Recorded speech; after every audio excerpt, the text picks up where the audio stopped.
अब वो सवाल पूछ रहे हैं, अब वो जवाब मांगते हैं। आपने तो कहा था, आपने तो ये कहा था कि कोई भी चीफ अपनी फौज से बड़ा नहीं होता। दो जवाब। आपने कहा था कोई भी फौज अपनी कौम से बड़ी नहीं होती। दो जवाब मांग रहे हैं, जवाब सोशल मीडिया वॉरियर्स। खुद ही कहा था ना, 5th जनरेशन वॉर, याद है जवाब भाई?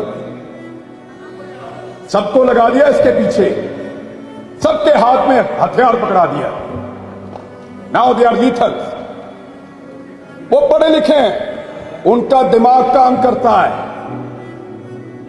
आज से पहले जिन जिन के साथ इन ताकतवर लोगों का पंगा हुआ, वो कौन थे? कोई मौलवी था, कोई बेचारा सियासतदान था, कोई बेचारा किसी गरीब तबके से एक दूर दराज इलाके का, कोई बलोचिस्तान के पहाड़ों से उतरा हुआ था। पहली दफा टक्कर के लोग मिले हैं। दो जवाब, पहली दफा टक्कर के लोग मिले हैं जो सवाल पूछते हैं लॉजिक के साथ।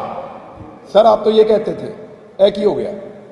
दो जवाब। अब गाली देने से जान नहीं छूटेगी, अब ये कहने से जान नहीं छूटेगी कि हमारी यूथ पूरी तरह से अवेयर नहीं है, ऐसे जान नहीं छूटेगी। ये आपसे जवाब मांगेंगे, आपको देना पड़ेगा, आपको बताना पड़ेगा।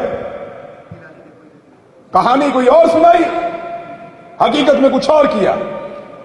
मैं कल की बात आपको बताता हूं, मुझे शर्म आई। आपका वजीर दिफा पार्लियामेंट में खड़ा होकर, भाईजान मेहरबानी करें, क्योंकि यहां से आपकी आवाज डायरेक्ट कान में आती है और इतनी अच्छी आवाज है कि उधर मुड़ जाता है। तो नहीं, कई आवाजों के अंदर बड़ा जादू होता है और भाईजान की आवाज में बड़ा करंट है। तो मैं गुजारिश कर रहा था, कल आपके वजीर दिफा ने कहा कि एक कैनेडियन क्यों बोला आर्मी चीफ के खिलाफ। असेंबली के अंदर मामला उठाया। मैं भी कहता हूं कि तनकीद होनी चाहिए, मुजम्मत होनी चाहिए, किसी में जरूरत नहीं होनी चाहिए कि हमारे इदारों के खिलाफ बात करें, ठीक है बात। लेकिन डोनाल्ड लू भी तो बोला था, उसका सबूत है आपके पास, उस पर आप बात नहीं करते।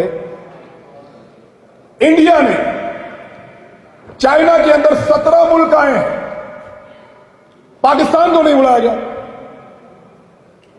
और कल